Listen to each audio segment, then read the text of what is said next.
നമ്മളെ കഴിഞ്ഞ ദിവസം 13-ാം അധ്യായത്തിന്റെ ആരംഭവാക്യങ്ങളായ 35 വാക്യങ്ങൾ ചിന്തിക്കുകയുണ്ടായി. കഴിഞ്ഞ ദിവസം സംബന്ധിച്ചിട്ടുള്ള ദൈവമക്കൾക്കറിയാം, അത് വളരെ അല്പം ബുദ്ധിമുട്ടുള്ള ഒരു ഭാഗമായിരുന്നു. എന്നാൽ അത് ഏകദേശം 200 വർഷക്കാലത്തെ ഹിസ്റ്ററി ആയിരുന്നു എന്ന് നമുക്ക് കാണുവാനായിട്ട് കഴിഞ്ഞു. ദൈവം മുൻകൂട്ടി ദാര്യാവേശ് രാജാവിനെ ദാനിയേൽ മുഖാന്തരം ഈ വരാൻ പോകുന്ന 200 വർഷത്തെ ചരിത്രം ദൈവം അറിയിക്കുകയായിരുന്നു. ദാര്യാവേശ് രാജാവിന്റെ മുമ്പിൽ നിന്നുകൊണ്ട് വളരെ വ്യക്തമായിട്ട് ദൈവത്തിന്റെ ദാസൻ പറഞ്ഞ ആലോചനകൾ ചരിത്രത്തിൽ അത് ആശ്ചര്യമായി സംഭവിച്ചു. 200 വർഷത്തെ 2 രാജ്യങ്ങളിൽ പ്രധാനമായും സിറിയയും ഈജിപ്തും ആണ് തെക്കേ രാജ്യമെന്നും വടക്കേ രാജ്യമെന്നും പറഞ്ഞത് കഴിഞ്ഞ ദിവസം നമ്മൾ ചിന്തിക്കുകയുണ്ടായി. മധ്യഭാഗത്താണ് യെരുശലേം അഥവാ ദൈവത്തിന്റെ രാജ്യമായി ഇസ്രായേൽ കിടക്കുന്നത്. അതുകൊണ്ട് ദൈവത്തിന്റെ രാജ്യത്തിന്റെ പ്രതിനിധിയായി ദാനിയേൽ നിന്നുകൊണ്ട് തെക്കേ രാജ്യത്തിലും വടക്കേ രാജ്യത്തിലും സംഭവിക്കാൻ പോകുന്ന കാര്യങ്ങളെ സംബന്ധിച്ച് വളരെ വ്യക്തമായി ദൈവം ആലോചന കൊടുത്തത് അദ്ദേഹം വിസ്തരിച്ചു പറഞ്ഞു.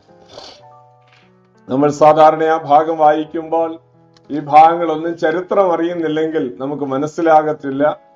എന്നാൽ ഞാൻ ഇന്നലെ ഇവിടെ ഈ ബോർഡിൽ ഇത് കാര്യങ്ങളെല്ലാം ചിത്രീകരിച്ചും എഴുതിയൊക്കെ കാണിച്ചതുകൊണ്ട് കുറെ പേർക്ക് വന്നവർക്ക് കുറെയെങ്കിലും മനസ്സിലായെന്ന് ഞാൻ വിചാരിക്കുന്നു. ദൈവത്തിന് നന്ദിയോടെ സ്തോത്രം. അപ്പോൾ ഈ വിഷയങ്ങളൊക്കെ അല്പം കട്ടിയുള്ള വിഷയമാണ്, പ്രത്യേകിച്ച് 11-ാം അധ്യായം. ഈ കണക്കുകൾ, പ്രത്യേകിച്ച് കാലക്കണക്കുകളൊക്കെ നമ്മൾ പഠിക്കേണ്ടതാണ്. ദൈവത്തിന് നന്ദിയോടെ സ്തോത്രം. പഠിച്ചിരുന്നെങ്കിൽ മാത്രമേ ദൈവവചനത്തിലെ ആഴമേറിയ സത്യങ്ങളൊക്കെ ഗ്രഹിക്കാനായിട്ട് നമുക്ക് കഴിയത്തുള്ളൂ. 2000 ആണ്ട് വാഴ്ചയെ കുറിച്ചൊക്കെ പ്രസംഗിച്ചു വന്നപ്പോൾ ഇരുന്നവരിൽ അധികം പേർക്കൊന്നും മനസ്സിലായില്ല.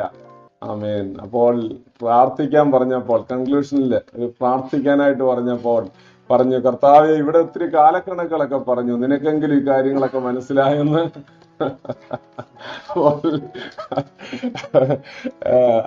ദൈവമക്കളെ, ഈ കട്ടിയുള്ള വിഷയങ്ങളെ ഒക്കെ വരുമ്പോൾ ഇതിന് അല്പം നമ്മളെ ദൈവകൃപയിൽ ആശ്രയിച്ചാൽ ഈ കാര്യങ്ങളെല്ലാം തമ്പുരാൻ മനസ്സിലാക്കി തരും. അതുകൊണ്ട് വളരെ പ്രാർത്ഥനയോടെ, ഇന്ന് അല്പം കൂടെ ലൈറ്റ് ആയിട്ടുള്ള വിഷയമാണ്, കഴിഞ്ഞ ദിവസത്തിന്റെ അത്രയും കട്ടിയുള്ള വിഷയമല്ല. അതുകൊണ്ട് വളരെ പ്രാർത്ഥനയോടെ നമുക്ക് ഇരിക്കാം. കഴിഞ്ഞ ദിവസം നമ്മൾ ചിന്തിച്ച് അവസാനിപ്പിച്ചത് സിറിയയുടെ രാജാവായിരുന്ന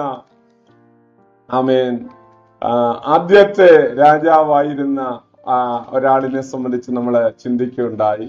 ആന്റിയോക്കസ് തിയോസിനെ കുറിച്ച് ചിന്തിച്ചു. അതിനുശേഷം ലോകത്തിലേക്ക് വന്ന ആന്റിയോക്കസ് ദ ഗ്രേറ്റ്, അദ്ദേഹത്തിന്റെ മകനായിരുന്ന സെലൂക്കസ്, അദ്ദേഹത്തിന്റെ കാര്യം ഒരു 12 വർഷമേ അദ്ദേഹം ഭരിച്ചുള്ളൂവെങ്കിലും ഈജിപ്തിലെ ടോളമിയുമായിട്ട് ഭയങ്കരമായ യുദ്ധത്തിൽ ഏർപ്പെട്ടിരുന്നു എന്ന് നമ്മൾ ചിന്തിക്കുന്നത്. എന്നാൽ അതിനുശേഷം ലോകത്തിലേക്ക് വന്ന സിറിയയുടെ രാജാവ് ആന്റിയോക്കസ് എപ്പിഫാനസ് ആയിരുന്നു. ആന്റിയോക്കസ് എപ്പിഫാനസിനെ കുറിച്ച് ഞാൻ ഇന്നലെ ഒന്ന് ചുരുക്കമായിട്ട് പറഞ്ഞിരുന്നു. ആന്റിയോക്കസ് എപ്പിഫാനസ് ചെയ്ത ഒരു കാര്യം, ആ യുദ്ധം കഴിഞ്ഞ് മടങ്ങി വരുമ്പോൾ, ഈജിപ്തുമായിട്ടുള്ള യുദ്ധത്തിന് ശേഷം മടങ്ങി വരുമ്പോൾ അദ്ദേഹം ഇസ്രായേലിനെ ആക്രമിച്ചു. ഇസ്രായേലിനെ ആക്രമിച്ചപ്പോൾ അവരുടെ ദേവാലയത്തെ ആയിരുന്നു അദ്ദേഹം ലക്ഷ്യം വെച്ചത്. ആദ്യമേ ആ ദേവാലയത്തിൽ ജുപ്പിറ്ററിന്റെ ആ വിഗ്രഹം സ്ഥാപിക്കുകയും ആ ദേവാലയത്തിന്റെ ഉള്ളിലെല്ലാം പന്നിയുടെ മാലിന്യങ്ങൾ അവിടെ കൊണ്ടുവന്ന് അതെല്ലാം വിതറുകയും ചെയ്തു. അങ്ങനെ ദേവാലയം അശുദ്ധമാക്കി. അങ്ങനെ ആന്റിയോക്കസ് എപ്പിഫാനസ് അന്ത്യക്രിസ്തുവിന്റെ ഒരു നിഴലായിട്ട് ദൈവം നേരത്തെ തന്നെ കാണിച്ചു എന്ന് ഞാൻ പറഞ്ഞു. ആ ഭാഗം, അതിന്റെ മുമ്പുള്ള 2-3 വാക്യങ്ങൾ വായിച്ചാൽ നിങ്ങൾക്കത് മനസ്സിലാകും. വിശുദ്ധ സ്ഥലത്ത് അവൻ മ്ലേച്ഛതകൾ സ്ഥാപിക്കുകയും അതിനെ ആരാധിക്കുവാനായി പറയുകയും ചെയ്യും എന്ന് പറഞ്ഞിരുന്നു.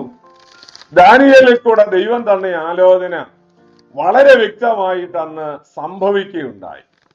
എന്നാൽ ദൈവമക്കളാണ് നമ്മൾ ഓർക്കേണ്ടത്, അത് അന്തിക്രിസ്തു അല്ലായിരുന്നു, അഥവാ എതിർ ക്രിസ്തു അല്ലായിരുന്നു. ആന്റി ക്രൈസ്റ്റിന്റെ ഒരു നിഴലായിട്ടാണ് ഇദ്ദേഹം ലോക ചരിത്രത്തിലേക്ക് വന്നത്. യഹൂദന്മാരോട് പറഞ്ഞു, ഏകസത്യ ദൈവത്തെ മാത്രം ആരാധിക്കുന്ന ദൈവജനത്തോട് അദ്ദേഹം പറഞ്ഞു, ഈ ജുപ്പിറ്ററിനെ ആരാധിക്കുക, വിശുദ്ധ സ്ഥലത്ത് നിർത്തിയിരിക്കുന്ന ഈ ബിംബത്തെ ആരാധിക്കണം എന്ന് പറയുമ്പോൾ യഹൂദൻ വളരെയധികം പിണങ്ങും. കുറെ ആളുകൾ അവന്റെ കൂടെ കൂടുമെങ്കിലും ഏകസത്യ ദൈവത്തെ മാത്രം ആരാധിക്കുന്ന യഹൂദന് വേറെ എന്തിനെങ്കിലും ആരാധിക്കാൻ പറഞ്ഞാൽ അവന് വലിയ ബുദ്ധിമുട്ടാണ്. ദൈവത്തിന്റെ ആദ്യത്തെ കൽപ്പന എന്താണ്?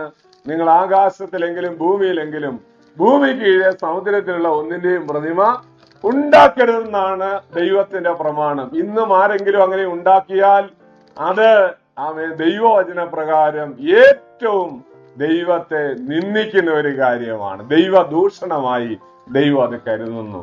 അപ്പോൾ കാരണം ഞാൻ എന്തെങ്കിലും ഒരു ഭൂമിയിൽ ഒരു ദൈവത്തിന്റെ രൂപം ഉണ്ടാക്കാൻ ഈ ഭൂമിയിൽ ഒന്നും അതിന് സാദൃശ്യമായിട്ടില്ല. സ്തോത്രം. ഒരു കുശവൻ ഒരു കല ഉണ്ടാക്കിയാൽ, ഒരു കുടമുണ്ടാക്കിയാൽ ആ കലത്തിനകത്തോ കുടത്തിനകത്തോ ആരെങ്കിലും തപ്പി നോക്കിയിട്ട് അതിനകത്ത് കുശവനുണ്ടോ എന്ന് ചോദിച്ചാൽ കുശവൻ അതിനകത്തെങ്ങും ഇല്ല. കുശവൻ അതിനേക്കാൾ എത്രയോ വലിയ ആളാണ്. കുശവന് ഈ പാത്രത്തിനകത്തുണ്ടാക്കി വെക്കാൻ ഒക്കുമോ? ഒക്കത്തില്ല. കാരണം അത്രമാത്രം വലിയവനാണ് കുശവൻ. ഇതുപോലെ സർവശക്തനാണ്. ഞാൻ ചെറിയൊരു ഉദാഹരണം പറഞ്ഞെന്ന് മാത്രമേ ഉള്ളൂ. അതിനേക്കാൾ എത്രയോ വലിയ ആളാണ് ദൈവം. ആ ദൈവത്തിന്റെ രൂപമോ ദൈവത്തിന്റെ സാദൃശ്യമോ മനുഷ്യൻ ഇവിടെ ഉണ്ടാക്കാനായിട്ടൊക്കത്തില്ല. അതുകൊണ്ട് ഇത് പിശാചിന് നല്ലതുപോലെ അറിയാവുന്ന കാര്യമായതുകൊണ്ട് ഏതെങ്കിലും ഒരു രൂപം ഭൂമിയിൽ ഉണ്ടാക്കി വെച്ചാൽ ഭൂമിയിൽ അവന്റെ ശക്തി അവൻ ആ പ്രതിമയിലേക്ക് അല്ലെങ്കിൽ ആ വസ്തുവിലേക്ക് ആ ശക്തി സാത്താൻ കൊടുക്കും.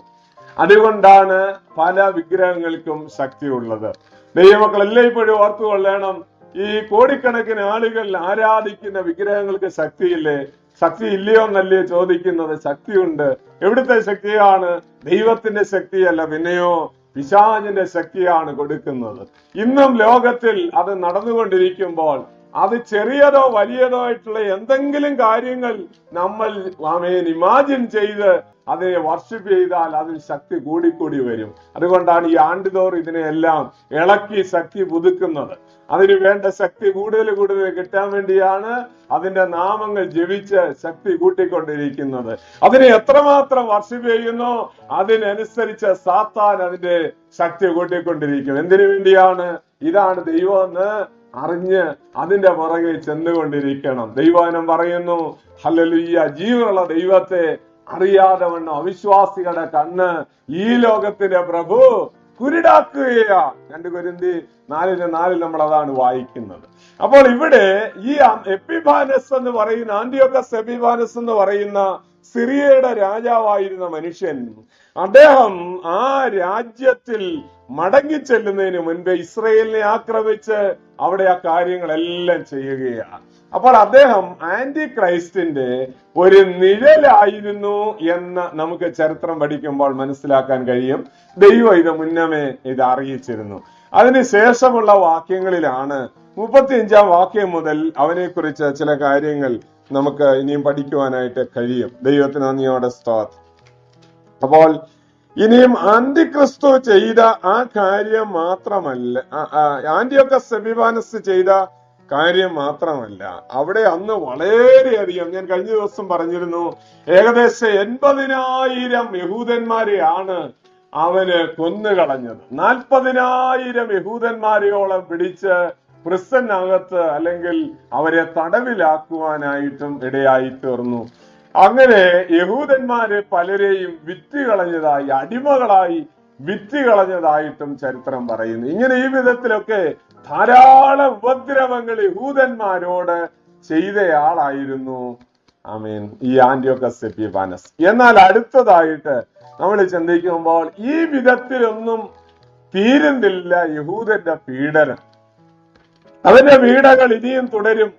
അന്തിക്രിസ്തുവിന്റെ ഭരണമാകുമ്പോൾ ദൈവത്തിന്റെ വചനം വീണ്ടും പറയുന്നു. നമ്മള് മത്തായിയുടെ സുവിശേഷം 24-ാം അധ്യായത്തിൽ കർത്താവ് എന്താണ് ആ കാര്യത്തെ സംബന്ധിച്ച് പറഞ്ഞത് എന്ന 24-ാം അധ്യായം ഒന്നെടുക്കാം. 24-ാം അധ്യായത്തിലേക്ക് പോകുമ്പോൾ അതിന്റെ 21-ാം വാക്യം ഒന്ന് വായിക്കാം. 21-ാം വാക്യം.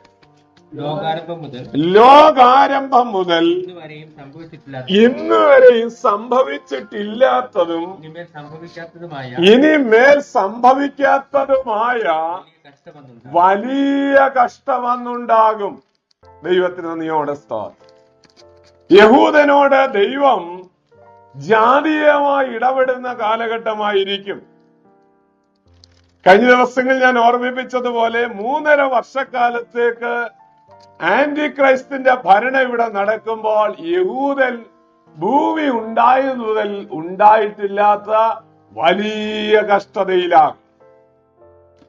അത് യാക്കോബിന്റെ കഷ്ടകാലം എന്ന യിരെമ്യാപ്രവചനം 30-ാം അധ്യായത്തിൽ നമ്മൾ പഠിക്കുകയുണ്ടായി. ദൈവം അപ്രകാരം ചരിത്രത്തിൽ ഒരിക്കലും ഇടപെട്ടില്ലാത്തതുപോലെ തന്നെ ഇടപെടാനായിട്ട് തുടങ്ങി. നമുക്കറിയാം, വെളിപ്പാട് പുസ്തകം 5-ാം അധ്യായത്തിൽ മുദ്ര പൊട്ടിപ്പാനായി യോഗ്യനായി ആരെയും കാണായിയാൽ ഞാൻ ഏറ്റവും കരഞ്ഞു എന്ന് യോഹന്നാൻ വിലപിക്കുക. അപ്പോൾ സ്വർഗത്തിലെ ഒരു കാഴ്ച താൻ കാണുന്നു. സ്വർഗത്തിലെങ്കിലും ഭൂമിയിലെങ്കിലും ഭൂമിക്ക് കീഴെ സമുദ്രത്തിലെങ്കിലും ആരെയും കാണായിയാൽ കരഞ്ഞ യോഹന്നാനോട് മൂപ്പന്മാരിൽ ഒരുത്തൻ പറയുന്നു, മുദ്ര വെട്ടിപ്പാനും പുസ്തകം തുറപ്പാനും യോഗ്യനായി ഒരുവൻ എഴുന്നേറ്റ് വന്നിരിക്കുന്നു. അവൻ ആരാണ്? യഹൂദ ഗോത്രത്തിന്റെ സിംഹവും ദാവീദിന്റെ വേരുമായവൻ. കുഞ്ഞാട് മുദ്ര പൊട്ടിപ്പാൻ യോഗ്യനായി വന്നിരിക്കുന്നു. യോഹന്നാൻ നോക്കുമ്പോൾ അറുക്കപ്പെട്ട ഒരു കുഞ്ഞാടിനെ കാണുന്നു. അപ്പോൾ ആ കുഞ്ഞാട് 7 മുദ്രകൾ പൊട്ടിക്കുന്നു. 6-ാം അധ്യായം മുതൽ നിങ്ങൾ പഠിച്ചാൽ നമുക്ക് മനസ്സിലാകും. മുദ്ര പൊട്ടിക്കുകയാണ്, 7 മുദ്രകൾ പൊട്ടിക്കുകയാണ്. 6-ാം അധ്യായത്തിൽ മാത്രം 6 മുദ്രകൾ പൊട്ടിച്ച് തീർക്കുകയാണ്. എന്നാൽ 7-ാം അധ്യായം മുതൽ 7, 8, 9, 16 വരെയുള്ള അധ്യായങ്ങൾ പരിശോധിക്കുമ്പോൾ 3 പ്രത്യേക സംഗതികൾ നമുക്ക് അവിടെ പഠിക്കുവാൻ കഴിയും. ഒന്നാമത് 7 മുദ്രകൾ പൊട്ടിക്കുന്നു. രണ്ടാമത് 7 കലശങ്ങൾ, 7 കാഹളങ്ങൾ നമുക്ക് കാണുവാൻ കഴിയുന്നു. മൂന്നാമത് 7 കലശങ്ങൾ, ദൈവത്തിന്റെ ക്രോധ കലശം ഭൂമിയിലേക്ക് ഒഴിക്കപ്പെടുന്നു. 16-ാം അധ്യായത്തിന്റെ അവസാനമാകുമ്പോഴത്തേക്ക് ഏറ്റവും പീഡയുടെ കഷ്ടകാലത്തിന്റെ ദൈവമക്കളാകുന്ന യഹൂദ ജനത്തോട് ദൈവം ജാതീയമായി ഇടപെടുകയും അന്തിക്രിസ്തുവിന്റെ ഭരണത്തിന്റെ കീഴിൽ ജരിഞ്ഞമരുകയും ചെയ്യുന്ന ഒരു കാലഘട്ടമായിരിക്കും. അതുകൊണ്ടാണ് പറഞ്ഞിരിക്കുന്നത്, ഭൂമി ഉണ്ടായത് മുതൽ ഉണ്ടായിട്ടില്ലാത്തതും ഇനി മേലാൽ സംഭവിക്കാത്തതും അഥവാ ഉണ്ടാകാത്തതുമായ വലിയ കഷ്ടകാലം വരും. ദൈവമക്കളാകുന്ന നമുക്ക് വലിയ സന്തോഷം തരേണ്ട ഒരു കാര്യം, അത് തുടങ്ങുന്നതിന് മുൻപേ ദൈവമക്കൾ ഇവിടെ നിന്ന് എടുക്കപ്പെടും, ദൈവസഭ ഇവിടെ നിന്ന് പോകും. ഞാനും നിങ്ങളും ആ കഷ്ടകാലത്തിൽ കൂടെ പോവുകയില്ല. കഷ്ടത്തിൽ കൂടെ കടന്നു പോകുന്ന പഠിപ്പിക്കുന്ന ആളുകളുണ്ട്.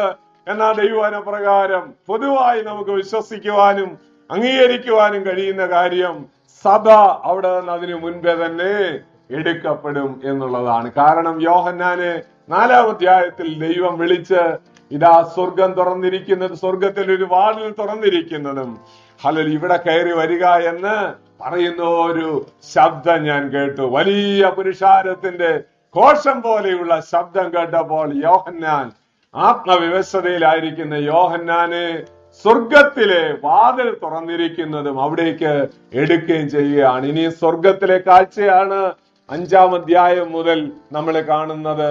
19-ാം അധ്യായം വരെ പഠിക്കുമ്പോൾ നമുക്ക് മനസ്സിലാക്കാൻ കഴിയുന്നു, അവിടെ എങ്ങും സഭ എന്നൊരു വാക്കോ സഭയോ കുഞ്ഞാടോ ഒന്നും നമ്മള് കാണുന്നില്ല. ദൈവത്തിന് നന്ദിയോടെ സ്തോത്രം. കുഞ്ഞാടിന്റെ കല്യാണം വന്നുവല്ലോ, കാന്തയും തന്നെത്താൻ ഒരുക്കിയിരിക്കുന്നു എന്ന് പിന്നെ 19-ാം അധ്യായത്തിലാണ് കാണുവാൻ കഴിയുന്നത്. അതുകൊണ്ട് അന്ത്യക്രിസ്തുവിന്റെ ഭരണം ഈ ലോകത്തിൽ പ്രധാനമായും 7 വർഷക്കാലം നടക്കുമ്പോൾ ആദ്യത്തെ പകുതി കഴിഞ്ഞ് 2-ാം പകുതിയിലേക്ക് പ്രവേശിക്കുമ്പോൾ വലിയ കഷ്ടതയായിരിക്കും എന്ന് തിരുവചനം പറയുന്നു. അതിന്റെ അവസാന സമയമാകുമ്പോൾ ദൈവവചനത്തിൽ നമുക്ക് വളരെ വ്യക്തമായി കാണുവാൻ കഴിയുന്നു. ഇവിടെ ഈ 11-ാം അധ്യായത്തിന്റെ 36-ാം വാക്യം ഒന്ന് വായിക്കാം. 36-ാമത്തെ വാക്യം. ആ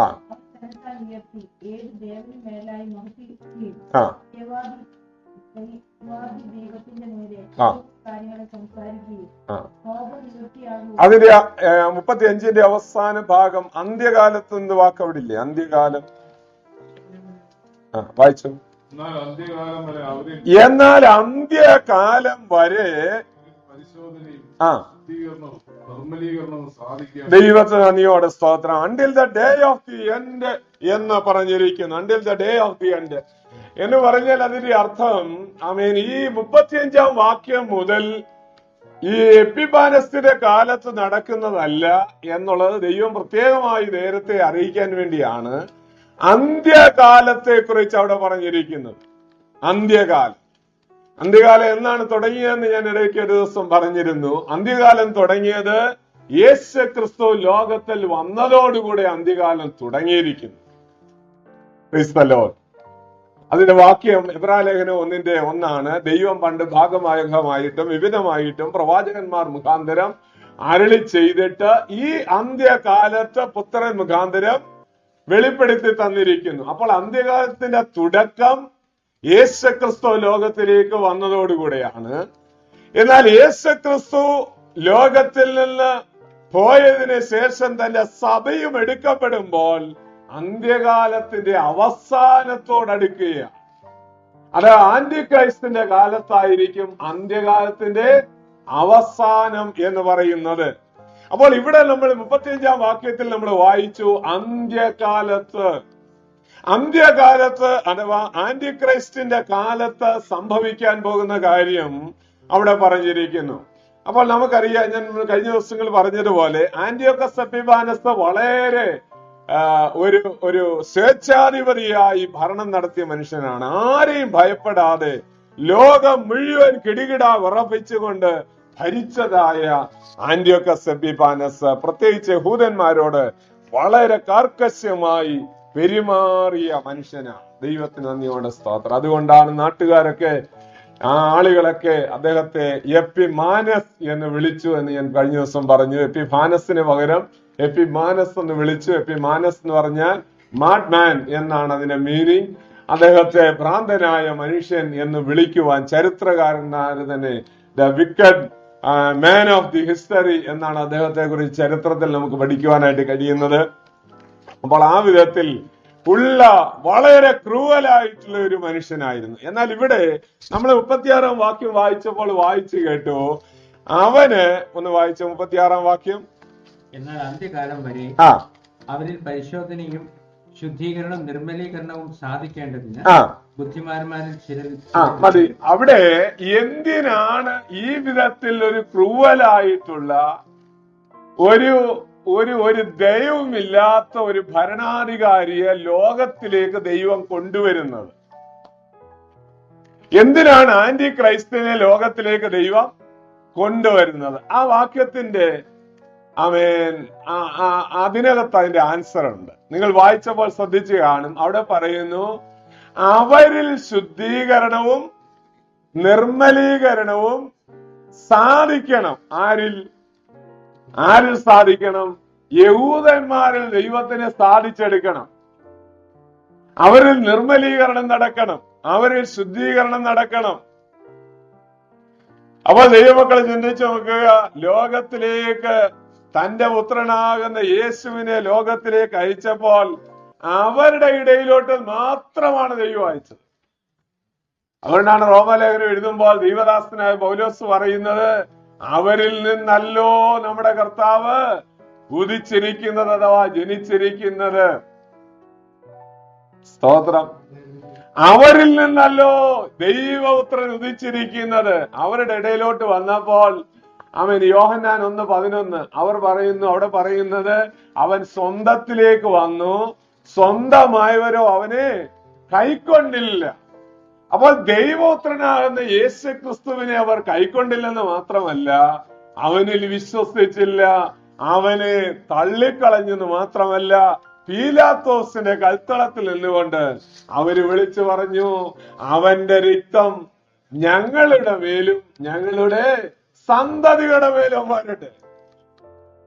അവരുടെ മേൽ വന്നാ മതി എന്ന് പറഞ്ഞാൽ മതിയായിരുന്നു അല്ലേ?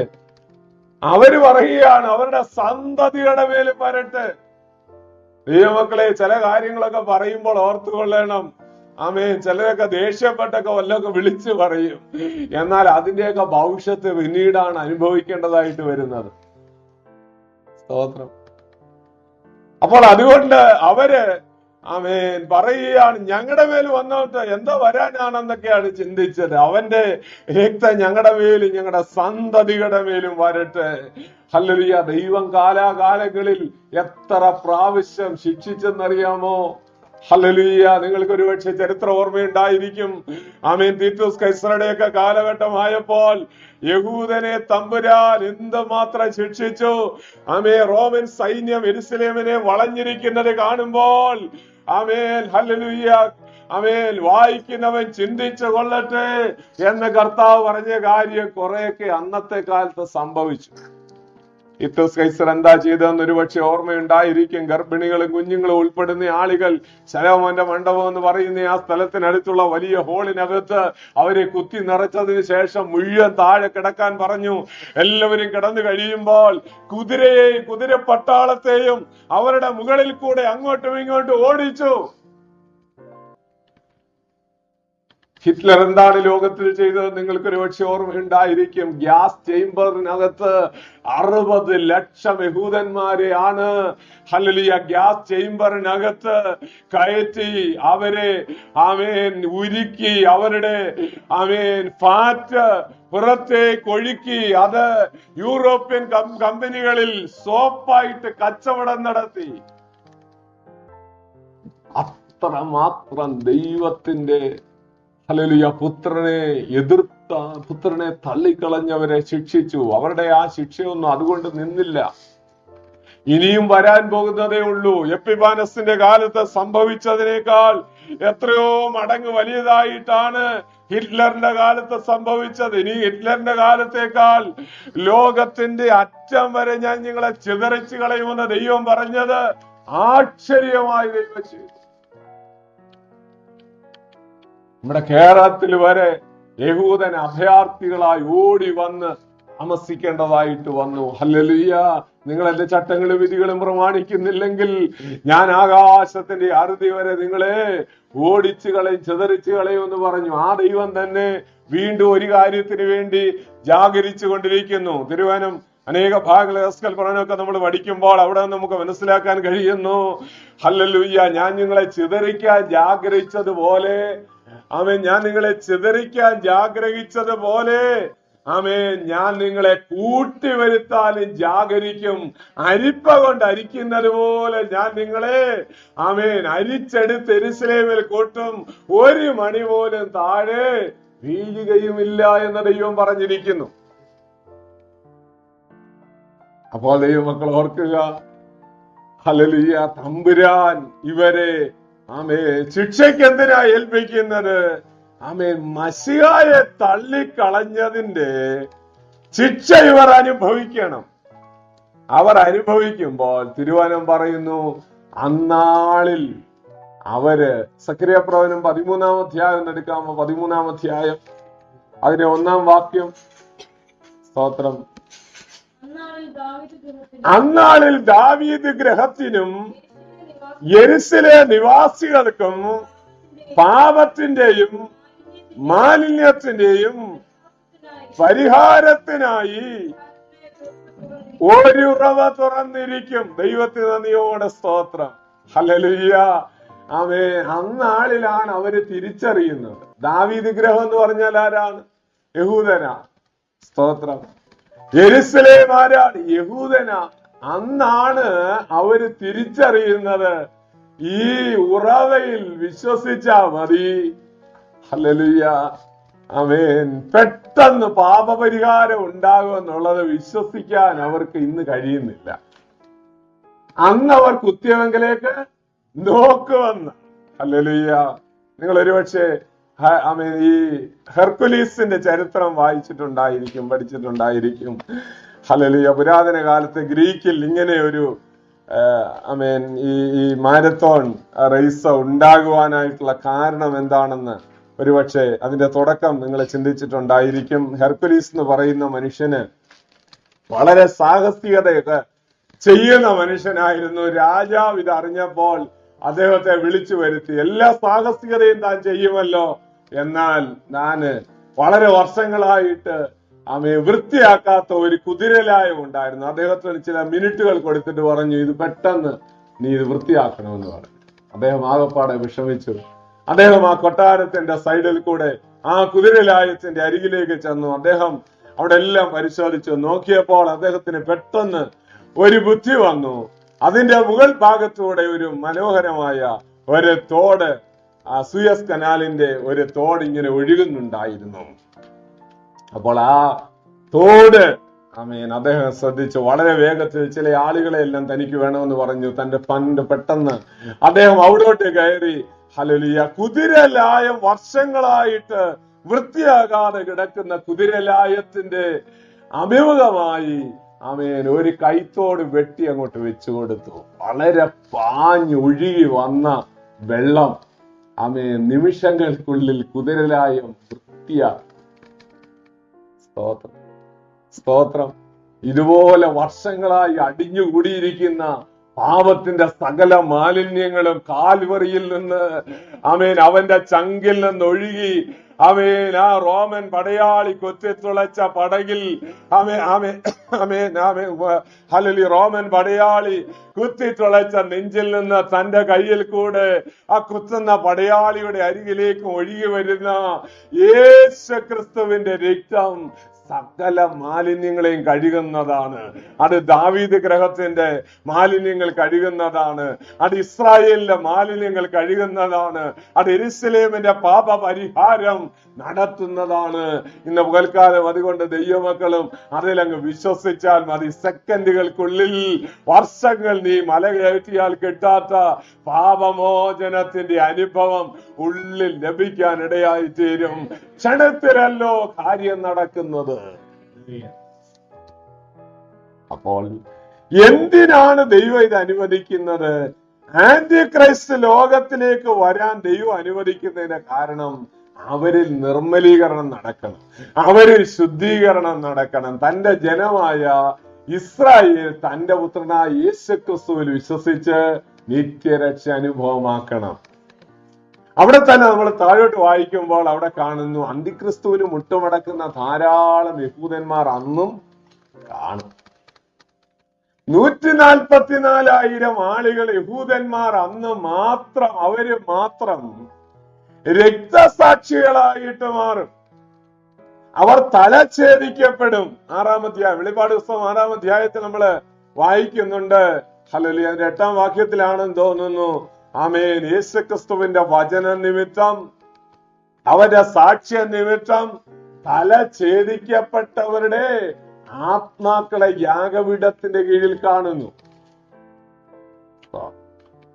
അപ്പോൾ 144,000 ആളുകൾ, യഹൂദന്മാരായ ആളുകൾ, അവരെ മുദ്രയിടുകയാണ്. എവിടാ മുദ്രയിടുന്നത്? 7-ാം അധ്യായത്തിൽ നമ്മൾ വായിക്കുന്നത്, കയ്യിൽ ദൈവത്തിന്റെ ദൂതൻ മുദ്രയുമായിട്ട് ഇറങ്ങുമ്പോൾ നെറ്റിയിലാണ്. എന്റെ ദൈവത്തിന്റെ ദാസന്മാരുടെ നെറ്റിയിൽ മുദ്രയിട്ട് കഴിയുവോളം. സ്തോത്രം. ദൈവമക്കളുടെ നെറ്റിയിലാണ് മുദ്ര. അതുകൊണ്ടാണ് അവിടെ പൊട്ടുകുത്തരുതെന്ന് പറയുന്നത്. അഭിഷേകം പ്രാപിച്ചെന്ന് പറഞ്ഞവര് 2 പൊട്ടിട്ടോണ്ട് അതാണ്. ഇവരുടെയൊക്കെ അഭിഷേകം എന്താണെന്ന് എനിക്കറിയാം. ഇതൊന്നും പരിശുദ്ധാത്മാവ് പറഞ്ഞു കൊടുക്കത്തില്ലായിരിക്കും. എനിക്കറിയത്തില്ല. എന്നാൽ ദൈവമക്കളെ നിങ്ങൾ ഓർക്കുക, ഹല്ലേലൂയ, കയ്യിൽ മഷിക്കുപ്പയുമായി 9-ാം അധ്യായത്തിൽ നമ്മൾ പഠിക്കുന്നത്, അടയാളമുള്ള ഒന്നിനെയും തൊടരുത് എന്ന്. എന്താണ്? നെറ്റിയിൽ മുദ്ര. എന്നാൽ അന്തിക്രിസ്തുവിന്റെ മുദ്ര എവിടാണ്? ആന്റിക്രൈസ്റ്റിന്റെ മുദ്ര കൈമേലും നെറ്റിമേലുമാണ്. എന്തിനാ കൈമേലും നെറ്റിമേലും? ദൈവത്തിന് ഒറ്റ മുദ്രയും, ദൈവത്തിന് ഒറ്റ മുദ്രയേ ഉള്ളൂ. തല കാണിച്ചു കൊടുക്കണം, നെറ്റി കാണിച്ചു കൊടുക്കണം. ചങ്കും നെറ്റിയും കാണിച്ചു കൊടുക്കാൻ കഴിവുള്ളവന് മാത്രമേ ക്രിസ്ത്യാനി ആയിരിക്കാൻ ഒക്കത്തുള്ളൂ. എന്താണ് ഈ ശിഷ്യത്വത്തിന്റെ ആദ്യ പടിയെന്ന് നിങ്ങൾ ചിന്തിച്ചിട്ടുണ്ടോ? ശിഷ്യത്വത്തിന്റെ ആദ്യ പടി ആമേൻ അപ്പനെ വിടണം, അമ്മയെ വിടണം, സഹോദരങ്ങളെ വിടണം, ആമേൻ കുഞ്ഞുങ്ങളെ വിടണം, വസ്തു വിടണം, എല്ലാം വിടണം. സ്വന്തം പ്രാണനെ കൂടെ ത്യജിക്കാത്തവന് എന്റെ ശിഷ്യനായിരിക്കാൻ കഴിയത്തില്ലെന്ന കർത്താവ് പറഞ്ഞു. സ്തോത്രം. അയ്യോ, ഇങ്ങനൊക്കെ ഉണ്ടായിരുന്നേ ഞങ്ങൾ ഇതിലെ വരത്തില്ലായിരുന്നല്ലോ. അല്ലല്ലോ, ഈ ആദ്യം ഇങ്ങനെ അല്ലല്ലോ പറഞ്ഞിരുന്ന, ഇങ്ങനൊക്കെയാ. സ്തോത്രം. ദൈവത്തിന് നന്ദിയോടെ സ്തോത്രം. ആദ്യം പനി മാറുമെന്നും തലവേദന മാറുമെന്നൊക്കെ പറഞ്ഞാ ഞങ്ങൾ ഇങ്ങോട്ട് വിളിച്ചിറക്കിയത്. പക്ഷെ ഇപ്പൊ ഇങ്ങനെ കനമുള്ളതൊക്കെ കേൾക്കുമ്പോൾ ആമേ വിട്ടാലോ എന്ന് ഓർക്കുക. വിട്ടു. പിതാവ് നട്ടിട്ടില്ലാത്ത തൈയെല്ലാം വേരോടെ അറിഞ്ഞു പോകും. ദൈവത്തിന് നന്ദിയോടെ സ്തോത്രം. ദൈവമക്കളെ, അതുകൊണ്ട് ആഴമേ, ഞാൻ കഴിഞ്ഞ ദിവസം പറഞ്ഞു, ആമേൻ സ്വർഗത്തിലും ഭൂമിയിലെ സകല അധികാരങ്ങളും എനിക്ക് നൽകപ്പെട്ടിരിക്കുന്നു. ആകയാൽ നിങ്ങൾ പുറപ്പെട്ട് പിതാവിന്റെയും പുത്രന്റെയും പരിശുദ്ധാത്മാവിനെയും നാമത്തിൽ സ്നാനം കഴിപ്പിച്ചും ഞാൻ നിങ്ങളോട് കൽപ്പിച്ചതൊക്കെയും പ്രമാണിപ്പാൻ തക്കവണ്ണം സകല ജാതികളെയും എന്റെ വിശ്വാസികളാക്കിക്കൊള്ളുവീൻ. അങ്ങനെയാണോ വാക്യം? ഇന്ന് വിശ്വാസികളാക്കുക. എന്തുമാത്രം വിശ്വാസികളാണ് ഞങ്ങളുടെ സഭയിലുള്ളതെന്നറിയാം. വിശ്വാസികളാക്കുകയല്ല, പിന്നെയോ ശിഷ്യരാക്കുകയാണ്. കർത്താവിന്റെ ശിഷ്യന് നെറ്റിയിൽ ഒരു മുദ്രയുണ്ട്. ആന്റിക്രൈസ്റ്റിന് കയ്യേലും കൂടെ, കയ്യിൽ മുദ്ര, രഹസ്യത്തിൽ ഒരു മുദ്ര അവന് ഏൽക്കാം.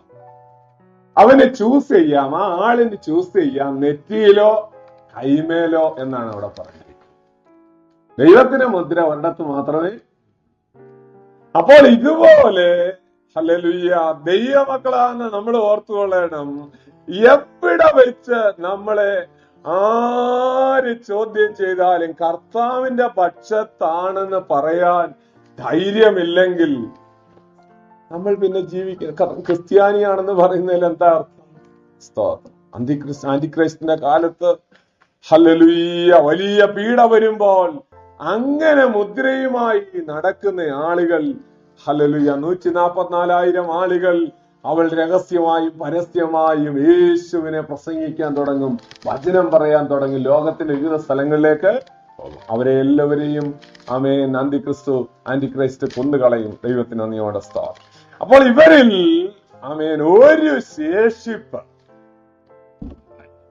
ശേഷിപ്പ് ഉണ്ടായിരിക്കും.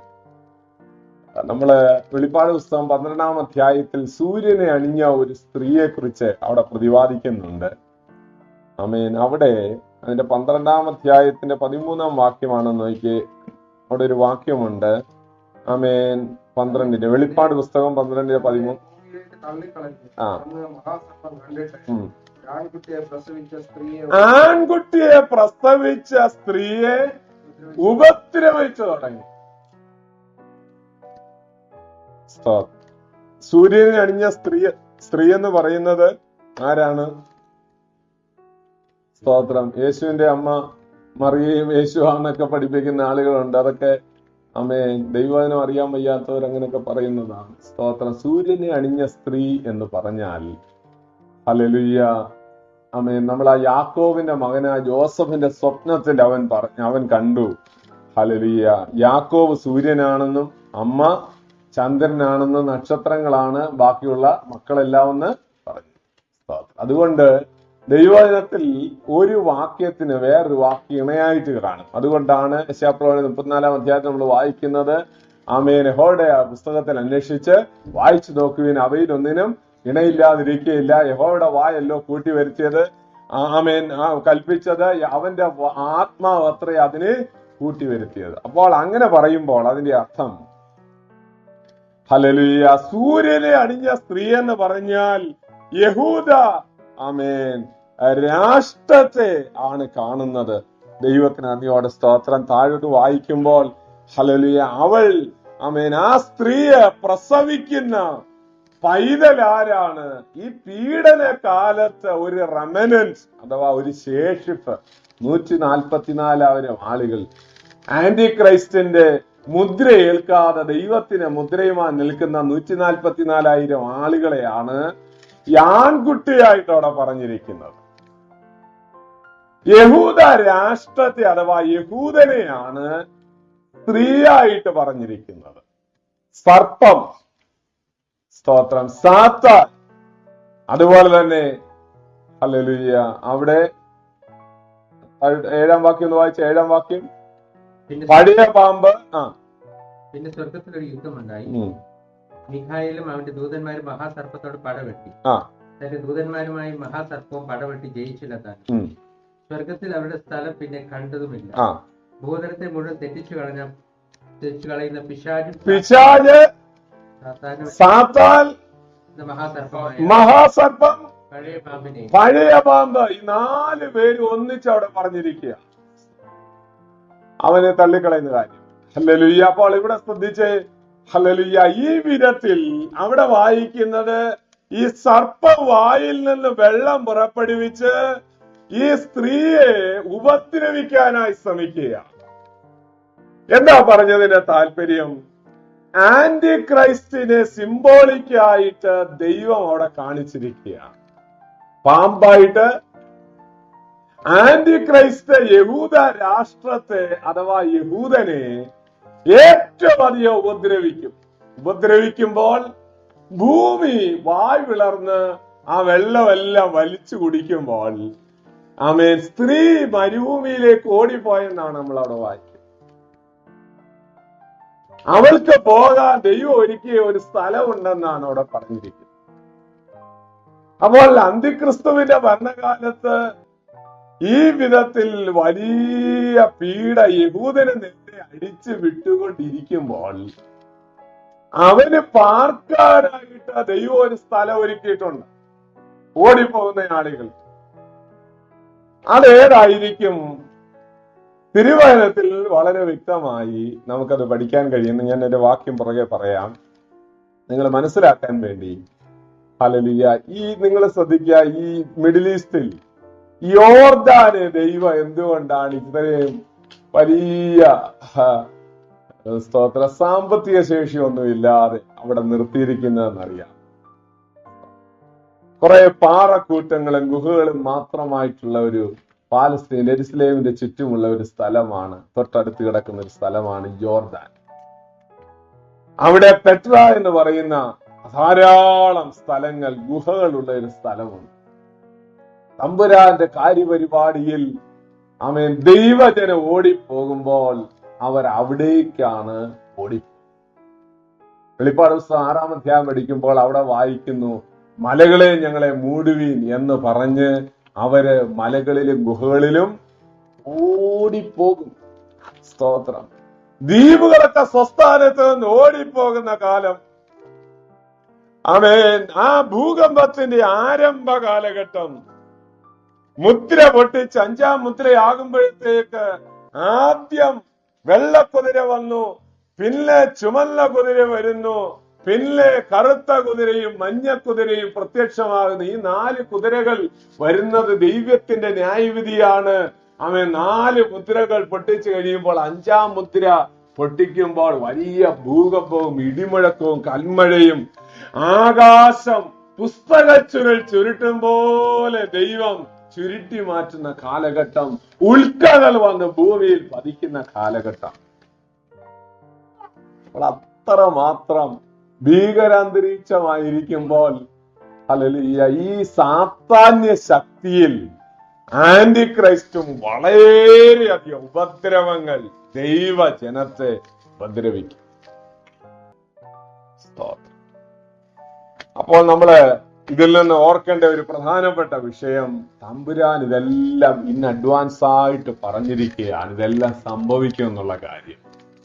യേശുക്രിസ്തു ലോകത്തിലേക്ക് വരുന്നതിന് 600 വർഷക്കാലങ്ങൾക്ക് മുൻപേ 606 ദാനിയേൽ പ്രവചനത്തിൽ ഇതെല്ലാം രേഖപ്പെടുത്തി തന്നിരിക്കുകയാണ്. അപ്പോൾ ഇനി നമുക്ക് മടങ്ങി വരാം, ആ വിഷയത്തിലേക്ക് മടങ്ങി വരാം. അങ്ങനെ ഹല്ലേലൂയ, അവരിൽ ശുദ്ധീകരണം നടക്കണം. അവരിൽ ശുദ്ധീകരണം നടക്കുമ്പോൾ ആ വാക്യത്തിൽ 36-ാം വാക്യത്തിൽ അവിടെ പറയുന്നു, അവന് 36 വാക്യം ഒന്ന് വായിക്കാം. 36.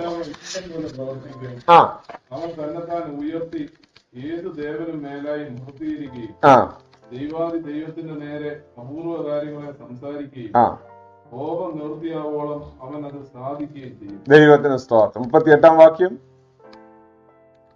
അതിനു പകരം അവൻ കോട്ടകളുടെ ദേവനെ ബഹുമാനിക്കും. അവന്റെ പിതാക്കന്മാർ അറിയാത്ത ഒരു ദേവനെ അവൻ പൊന്നുകൊണ്ടും വെള്ളി കൊണ്ടും രത്നങ്ങൾ കൊണ്ടും മനോഹര വസ്തുക്കൾ കൊണ്ടും ബഹുമാനിക്കും. അതിന്റെ മുള്ള ഭാഗമാണ് ഏത് ദേവനും മേലായി എന്നൊരു വാക്കവിടെ ഉണ്ടല്ലോ.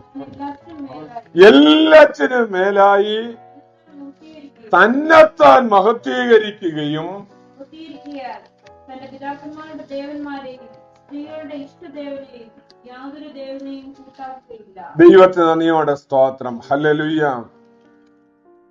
He will do according to his will എന്നവിടെ പറഞ്ഞിരിക്കുന്നു. അവന്റെ ഇഷ്ടം പോലെ അല്ലെങ്കിൽ അവന്റെ താല്പര്യം പോലെയുള്ള ആരും അവനെ കൺട്രോൾ ചെയ്യാനായിട്ട് കഴിയാത്ത നിലയിൽ അവൻ ഇഷ്ടം പോലെ പ്രവർത്തിക്കുന്ന ഒരാളായിരിക്കും. അവിടെ നമ്മൾ വായിച്ചോ, ഏത് ദേവനും മീതെ തന്നെ ഉയർത്തും. ഈ വിഗ്രഹങ്ങളെ ആരാധിക്കുന്ന ആളുകളെ ശ്രദ്ധിച്ചാൽ അതിനകത്ത് നമുക്ക് തിയോളജിക്കലായിട്ട് വേറൊരു കാര്യം കൂടെ അതിനകത്തുണ്ട്. നമ്മുടെ കൈവേലയാണ് അല്ലെങ്കിൽ ഒരു വിഗ്രഹത്തെ നമ്മൾ വാർത്തുണ്ടാക്കി അതിനെ നമസ്കരിക്കുമ്പോൾ ആ വിഗ്രഹത്തോട് മൗനമായി മനുഷ്യൻ പറയുന്ന ഒരു കാര്യമുണ്ട്, ഇത് നീ എന്റെ കൈപ്പണിയാണ്, എന്റെ ഇഷ്ടത്തിനനുസരിച്ച് എന്റെ താല്പര്യത്തിനനുസരിച്ച് നീ എനിക്ക് വേണ്ടി പ്രവർത്തിക്കണം. നീ ഒരിക്കലും എന്നേക്കാൾ വലിയ ആളല്ല. സ്തോത്രം. അതുകൊണ്ടാണ് ഹല്ലേലൂയ നമ്മുടെ നാട്ടിൽ ഭരിച്ചുകൊണ്ടിരുന്ന ഒരു മുഖ്യമന്ത്രി എന്തെല്ലാം വൃത്തികേട് കാണിച്ചാലും ഇങ്ങനെയുള്ള തുലാഭാരത്തിനനുസരിച്ച് അവിടെ പഞ്ചസാരയോ പഴമോ ഒക്കെ കൊടുത്താൽ മതി, അങ്ങേരും ഇങ്ങയുടെ കൂടെ എന്ത് വൃത്തികേടിനും അയാളുടെ കൈവല്ലേ ആ ദൈവം. മനസ്സിലായോ? പിടി കിട്ടിയില്ല എല്ലാവർക്കും? പിടി കിട്ടിയോ? ഹല്ലേലൂയ. ആമേൻ. എന്റെ കൈവേലയാണ്, ഞാൻ പറയുന്നത് പോലൊക്കെ ചെയ്തു തരാനാണ് നീ ഇരിക്കേണ്ടത്. അതുകൊണ്ട് പിശാചിനും അത്രയൊക്കെ മതി. അത്ര എങ്ങനെയും എവിടെയും വർഷിപ്പ് ചെയ്യുന്നത് ആരാധന സ്വീകരിക്കാനായിട്ട് നോക്കി നിൽക്കുന്ന ആളാണ്. അബ്രഹാം ആരാധിച്ച സമയത്തും ആമൻ നോക്കി നിൽക്കുകയായിരുന്നു. റാഞ്ചം പക്ഷിയായിട്ട് ഇറങ്ങി താഴോട്ട് വരാനായിട്ട് നോക്കി നിൽക്കുകയായിരുന്നു. ഇതുപോലെ അന്യാരാധന നടത്തുന്നിടത്തെല്ലാം ഇറങ്ങി വരാനായിട്ട് നോക്കി നിൽക്കുന്നവനാണ് പിശാച്. അവൻ എങ്ങനാണേലും മഹത്വം ആരാധനയെ സ്വീകരിക്കുന്നവനാണ്. അതിന് ആഗ്രഹമുള്ളത് കൊണ്ടാണ് ദൈവത്തിന്റെ സിംഹാസനം പിടിക്കാൻ ഇവിടുന്ന് പോയത്. ഞാൻ അത്യുന്നതനോട് സമനാകും, ദൈവത്തിന്റെ സിംഹാസനത്തിന് മീതെ എന്റെ സിംഹാസനം വെക്കും, ഞാൻ അത്യുന്നതിന്റെ സിംഹാസനത്തിൽ ഇരുന്ന് അരുളുവെന്നാണ് അവൻ പറഞ്ഞത്. ശ്രദ്ധിക്കുക. ഹല്ലേലൂയ. ഇവിടെ നമ്മള് ഏത് ദേവനും മീതെ ഉയർത്തുന്ന ഒരു ദേവനായിരിക്കും മനുഷ്യനായിരിക്കും. അപ്പോൾ ഈ ആന്റിക്രൈസ്റ്റിനെ കുറിച്ച് നമ്മൾ ചിന്തിക്കുമ്പോൾ പ്രധാനമായി ഒരു കാര്യം കൂടെ ഓർക്കേണ്ടത്, രണ്ട് വ്യക്തികൾ, ആന്റിക്രൈസ്റ്റും ഉണ്ട്, കള്ളപ്രവാചകനും ഉണ്ട്. നമ്മൾ കഴിഞ്ഞ ദിവസം പഠിച്ചു ഈ സാത്താന്യ തൃത്വം എന്ന് പറയുന്ന ഒരു വിഷയം. സാത്താന്യ തൃത്വം, സാത്താൻ, ദൈവം, പിതാവായ ദൈവം, പുത്രൻ, പരിശുദ്ധാത്മാവ്, ഈ മൂന്നും ഉള്ളതിന്റെ ഒരു ഡ്യൂപ്ലിക്കേറ്റ് ആയിട്ട് സാത്താനും ഒരു കാര്യം ഉണ്ടാക്കിയിട്ടുണ്ട്. ആ തൃത്വത്തിലെ 3 പേരെ കുറിച്ച് നമ്മൾ ചിന്തിച്ചു. ആരൊക്കെയായിരുന്നു പറഞ്ഞേ? സാത്താൻ, അതാണ് ദൈവത്തിന്റെ സ്ഥാനത്ത് അവൻ നിർത്തിയിരിക്കുന്നത്, സാത്താൻ. 2, പുത്രന്റെ സ്ഥാനത്ത് ആരെയാണ് നിർത്തിയിരിക്കുന്നത്? ആന്റി ക്രൈസ്റ്റ്, എതിർ ക്രിസ്തു.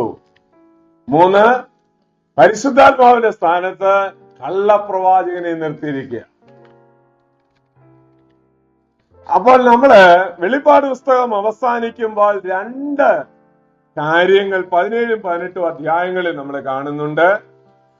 ഒന്ന്, ഒരു മൃഗം ആമേൻ കടലിൽ നിന്ന് അഥവാ സമുദ്രത്തിൽ നിന്ന് കയറി വരുന്നു. മറ്റേ മൃഗം കരയിൽ നിന്ന്. അപ്പോൾ ഈ 2 മൃഗങ്ങളിൽ ഒരു മൃഗം കള്ളപ്രവാചകനായിട്ട് ദൈവാനെ ചിത്രീകരിക്കുന്നു. കള്ളപ്രവാചകനായി. ആന്റി ക്രൈസ്റ്റും കള്ളപ്രവാചകന് 2ആയിട്ടാണ് തിരുവചനത്തിൽ നമുക്ക് പഠിക്കാൻ കഴിയും. ആ ഭാഗം പഠിക്കുമ്പോൾ അങ്ങനെ വരുമ്പോൾ ഈ കള്ളപ്രവാചകൻ ഒരു ജ്യൂ ആയിരിക്കും, അഥവാ ഒരു യഹൂദനായിരിക്കും എന്ന് ആളുകൾ അഭിപ്രായപ്പെടുന്നു, വേദപഠിതാക്കൾ അഭിപ്രായപ്പെടുന്നുണ്ട്. ഞാൻ കഴിഞ്ഞ ദിവസം പറഞ്ഞിരുന്നല്ലോ, സിറിയയിൽ നിന്നായിരിക്കും അവന്റെ വരവ് എന്ന് നമ്മള് പറയാൻ കാരണം, ഈ സിറിയയിലെ ആന്റിയോക്കസ് എപ്പിഫാനസ് എന്ന് പറയുന്ന രാജാവിന്റെ പിന്തുടർച്ചയായി ഇന്ന് ഗ്രീക്ക് സാമ്രാജ്യമൊക്കെ ലോക രാഷ്ട്രങ്ങളിൽ മെർജ് ചെയ്തു പോയി, അഥവാ ആണ്ടുപോയി. എന്നാൽ അതുപോലെ തന്നെ റോമ സാമ്രാജ്യവും അസ്തമിച്ചു. എന്നാൽ കഴിഞ്ഞ ദിവസം നമ്മൾ ആ ചാർട്ട് കാണിച്ചപ്പോൾ ഞാൻ പറഞ്ഞിരുന്നു, സ്തോത്രം, 2 മൃഗങ്ങൾ ഇനിയും കയറി വരണം. ഹല്ലേലൂയ. 10 കൊമ്പും 7 തലയുള്ളതായിട്ടുള്ള മൃഗത്തെ കുറിച്ചും അതുപോലെ തന്നെ 10 തലയുള്ള ഹല്ലേലൂയ കൊമ്പ് ഉള്ള ഹല്ലേലൂയ മൃഗത്തെ കുറിച്ചും. ഒന്ന് റിവൈസ്ഡ് റോമാണെന്ന് നമ്മൾ പഠിച്ചു, മറ്റൊന്ന് റിവൈസ്ഡ് ഗ്രീക്ക്. ഇത് 2ഉം ലോകത്തിലേക്ക് വരണം. ഒന്ന് അന്തിക്രിസ്തുവിന്റെ നേതൃത്വത്തിൽ വരുന്നതായിരിക്കും, ഹല്ലേലൂയ, ആന്റിക്രൈസ്റ്റിന്റെ നേതൃത്വത്തിൽ വരുന്നതായിരിക്കും. മറ്റേത് കള്ളപ്രവാചകന്റെ നേതൃത്വത്തിൽ വരുന്നതായിരിക്കും. അപ്പോൾ ഇവര് ലോകത്തിലേക്ക് വരുമ്പോൾ ആന്റിക്രൈസ്റ്റിന്റെ പ്രതിമ അതിപരിശുദ്ധ സ്ഥലത്ത് സ്ഥാപിച്ച് അതിനെ ആരാധിക്കാനായി ആവശ്യപ്പെടും. 2 തെസ്സലോനിക്കർക്ക് എഴുതിയ ലേഖനം ഒന്ന് എടുക്കാൻ, 2-ാം അധ്യായത്തിലേക്ക് നമുക്ക് പോകാം. 2-ാം അധ്യായം എടുക്കണം. അതിനെ 3 മുതലുള്ള വാക്യങ്ങൾ ആരെങ്കിലും ഒന്ന് വായിക്കാം. 3 മുതലുള്ള വാക്യം. ആരും ഏത് വിധേനയും നിങ്ങളെ ചതിക്കരുത്. ആദ്യമേ വിശ്വാസത്യാഗം സംഭവിക്കുകയും നാശയോഗ്യനും അധർമ്മമൂർത്തിയുമായവൻ വെളിപ്പെടുകയും വേണം. അവൻ ദൈവാലയത്തിൽ ഇരുന്നും കൊണ്ട് ദൈവം എന്ന് നടിച്ചു, ദൈവം എന്നോ പൂജാ വിഷയമെന്നോ പേരുള്ള സകലത്തിലും തന്നെത്താൻ ഉയർത്തുന്ന എതിരാളിയത്രേ. ദൈവത്തിന് നീയോടെ സ്തോത്രം. അപ്പോൾ നമ്മള് ദാനിയേൽ പ്രവചനത്തിൽ വായിച്ചു കേട്ടല്ലോ, ഏത് ദേവന്റെയും മീതെ ഉയർത്തുന്ന ഒരു മനോഭാവമുള്ളവനാണ് ആന്റിക്രൈസ്റ്റ്. അവൻ ദേവാലയത്തിൽ ഇരുന്ന ദൈവമെന്നോ പൂജാ വിഷയമെന്നോ പേരുള്ള സകലത്തിലും മീതെ തന്നെത്താൻ ഉയർത്തുന്നവൻ. നിങ്ങൾ ദൈവനെ ശ്രദ്ധിച്ചാൽ പിശാച് വീണ് പോകാൻ എന്താ കാരണമെന്ന് ഒറ്റ വാക്യത്തിലേ പറഞ്ഞിട്ടുള്ളൂ. പുതിയ നിയമത്തിൽ നമുക്ക് വെളിപ്പെടുത്തി തരുമ്പോൾ ഒറ്റ വാക്യത്തിൽ തരികയാണ്. എന്താ? നിഗളിച്ചിട്ട്. 1 തിമോഥെയോസ് 3:6 അവിടെ വായിക്കുന്നത്, നിഗളിച്ചിട്ട് പിശാചിന് വന്ന കെണിയിലും എന്നൊരു വാക്യം. അപ്പോൾ അവന് നിഗളം വന്നതാണ്, തന്നെത്താൻ ഉയർത്തിയതാണ്, അവൻ വീണു പോകാനായിട്ട്. അപ്പൊ ദൈവമക്കളാണ് നമ്മള് എവിടെങ്കിലും തന്നെത്താനൊന്ന് ഉയർത്താനായിട്ട് ഒരു ഉയരുന്ന അങ്ങടെ ഹൃദയത്തിലൊക്കെ നിഗളം വരും പ്രിയരെ, ആത്മീയ നിഗളവും വരും. എനിക്കുണ്ടായ ഒരു അനുഭവം പറയാം. ഞാന് നേരത്തെ പ്രവർത്തിച്ചുകൊണ്ടിരുന്ന ആ സംഘടനയില് ഞങ്ങൾ ധാരാളം ആളുകള് ദൈവവചനം പ്രസംഗിക്കുന്നവരുണ്ടായിരുന്നു. അതിനകത്ത് ഏറ്റവും ഉന്നതമായ ശുശ്രൂഷ ചെയ്യുന്നത് ഞങ്ങളുടെ ജനറൽ സെക്രട്ടറി ആയിരുന്നു. അതിന് മേളിലോട്ടെങ്ങും ആരും ആത്മീയ ശുശ്രൂഷയില് അദ്ദേഹത്തെ കവിഞ്ഞു വെച്ചൊരു ശുശ്രൂഷ ചെയ്യാനായിട്ട് ആർക്കും കഴിഞ്ഞിരുന്നില്ല. അപ്പോൾ ഒരു 3 ദിവസത്തെ യോഗം ഒരിക്കൽ മൂവാറ്റുപുഴയ്ക്കടുത്ത് മറ്റവിടെ നിന്ന് കോതമംഗലത്തിനടുത്തുള്ള ഒരു സ്ഥലത്ത് അദ്ദേഹം ഏറ്റിരുന്നു. അപ്പോൾ അദ്ദേഹത്തിന് ആ 3 ദിവസവും പോകാനൊക്കത്തില്ലായിരുന്നു. അതുകൊണ്ട് പിന്നെ 2 ദിവസം മാത്രമേ അദ്ദേഹത്തിന് പോകാനായിട്ട് ഒക്കത്തുള്ളായിരുന്നു. അതുകൊണ്ട് ആദ്യത്തെ ദിവസം അദ്ദേഹം എന്നെ പറഞ്ഞു വിട്ടു. അപ്പോൾ ഞാൻ അവിടെ ചെന്നു. വളരെ ഒരാൾ പ്രസംഗിക്കാനിരിക്കുന്നിടത്ത് വേറൊരാൾ എന്നാലുള്ള കാര്യം അറിയാമല്ലോ. ആളുകളെല്ലാവരും മുട്ടക്കച്ചവടത്തിൽ നഷ്ടം വന്നവരെ പോലെ ഇങ്ങനെ ചെയ്യും. എന്നാലും ദൈവം തമ്പുരാൻ അന്ന് വളരെ സഹായിച്ചു. ദൈവത്തിന്റെ ദൈവകൃപയിൽ ഞാൻ ആശ്രയിച്ചു, ശുശ്രൂഷിച്ചു. വളരെ വലിയ യോഗമായിരുന്നു, വലിയ യോഗം. നമ്മൾ നോക്കിയാൽ കണ്ണെത്താത്ത പോലെ ആളുകൾ കൂടിയ യോഗമാണ്. ആ യോഗത്തിൽ ശക്തിയോടെ ദൈവത്തിന്റെ കൃപ എന്നിൽ വ്യാപരിച്ചു. വളരെ ദൈവകൃപയാൽ വളരെ അനുഗ്രഹിക്കപ്പെട്ട ശുശ്രൂഷയായിരുന്നു. എനിക്ക് അവിടെ നിന്നപ്പോൾ സന്തോഷമൊക്കെ തോന്നി. തിരിച്ച് ഇറങ്ങി അന്ന് രാത്രിയിൽ തന്നെ അവിടെ നിന്നൊരു വാഹനം തിരിച്ചു വരുന്നുണ്ടായിരുന്നു. രാത്രിയിൽ തന്നെ ഞാൻ മടങ്ങിപ്പോരുകയും ചെയ്തു. പിറ്റേ ദിവസം മുതൽ അദ്ദേഹം പ്രസംഗിക്കാനായിട്ട് ചെല്ലുകയാണ്. അവിടെ ചെന്നപ്പോൾ ആമേൻ ആ സംഘാടകരെല്ലാവരും കൂടെ ആമേൻ കൂടി. അതിനുശേഷം ആദ്യത്തെ ദിവസം അദ്ദേഹം പ്രസംഗിച്ചു.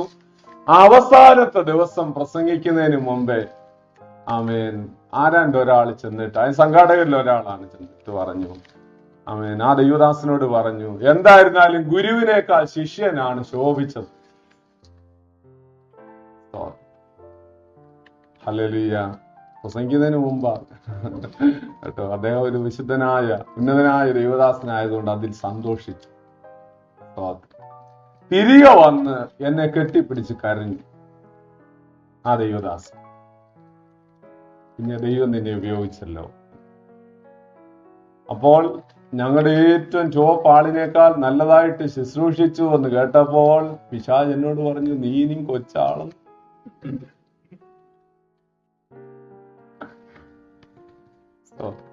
ഞാൻ പറഞ്ഞു തന്നതിന്റെ താല്പര്യം നിങ്ങൾക്ക് മനസ്സിലായോ? ഹല്ലേലൂയ. ആത്മീയമായിട്ടും ദൈവം തമ്പുരാൻ എന്തെങ്കിലും ഒരു കൃപ തരുമ്പോഴും താനിരുന്നു കൊള്ളാം. ആർക്കാ കൃപ കൊടുക്കുന്നത്? പറഞ്ഞേ. ദൈവ നിഗളികളോട് എതിർത്ത് നിൽക്കുന്ന താഴ്മയുള്ളവർക്ക് അവർ കൃപ നൽകുന്നു. ഈ 2 വാക്ക് പാടാൻ കഴിഞ്ഞെങ്കിൽ, പ്രാർത്ഥിക്കാൻ കഴിഞ്ഞെങ്കിൽ, സ്തുതിക്കാൻ കഴിഞ്ഞെങ്കിൽ, ആരാധിക്കാൻ കഴിഞ്ഞെങ്കിൽ, നീ പ്രാർത്ഥിച്ചപ്പോൾ എല്ലാവരും കൂടെ ഒന്ന് ഹല്ലേലൂയ പറഞ്ഞെങ്കിൽ അതിനകത്തൊക്കെ ദൈവത്തിന്റെ സന്നിധിയിൽ ഓരോ പടി താണു നിന്നു കൊടുക്കണം. അന്യഭാഷ പറഞ്ഞപ്പോൾ എവിടെങ്കിലും ഒരു കൃപ വ്യാപരിച്ചെങ്കിൽ തമ്പുരാന്റെ കാൽക്കൽ അന്ന് വീണ് പറഞ്ഞുകൊള്ളണം, ദൈവമേ കൃപയാ, കൃപയാ, കൃപയാ. ചില മാസങ്ങൾ കഴിഞ്ഞപ്പോൾ ജോലിയിൽ ഒരു പ്രൊമോഷൻ കിട്ടി. വീട്ടിൽ വന്ന തമ്പുരാന്റെ കാൽക്കൽ വീണ് പറഞ്ഞുകൊള്ളണം, ദൈവമേ കൃപയാ. കുഞ്ഞുങ്ങൾ നല്ല സ്വഭാവമാണെന്ന് ആരെങ്കിലും പറഞ്ഞു കേട്ടോ? ദൈവത്തോട് പറഞ്ഞുകൊള്ളണം, കൃപയാ. അന്ന് ആമേൻ അവിടെ പ്രസംഗിച്ച പ്രസംഗം നല്ലതായിരുന്നു എന്ന് പറയുമ്പോൾ അവന്റെ കാൽക്കൽ വീണ് തമ്പുരാനോട് പറയണം, ദൈവമേ അങ്ങയുടെ കൃപയാ.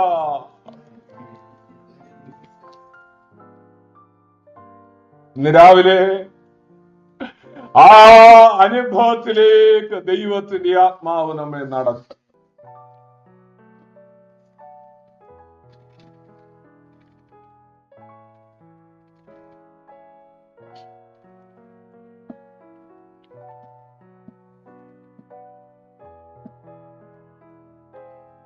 ലോകത്തെ മറന്നിടുവാൻ എല്ലാം ചേരാമെന്നിടുവാൻ, ലോകത്തെ മറന്നിടുവാൻ എല്ലാം ചേരാമെന്നിടുവാൻ,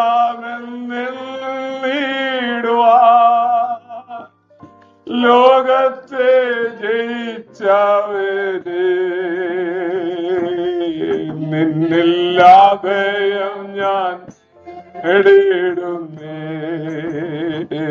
ലോകത്തെ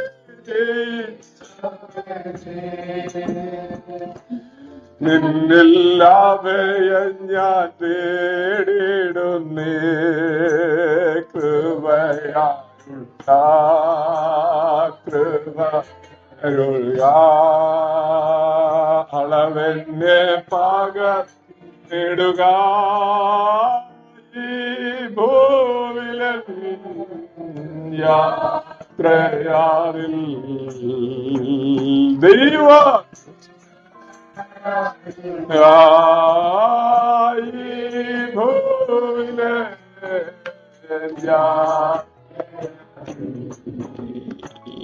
ദൈവ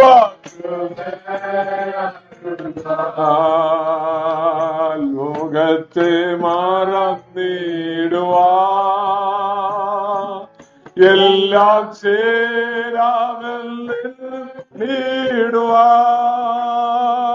ലോകത്തെ മറന്നിടുവാ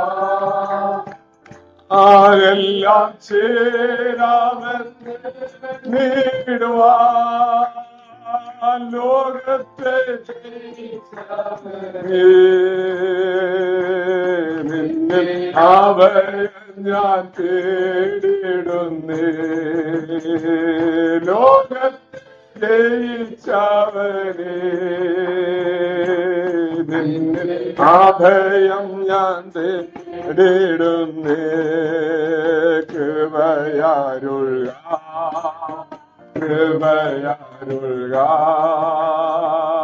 അളവെന്നെ പകർന്നിടുക ഈ ഭൂവിലൻ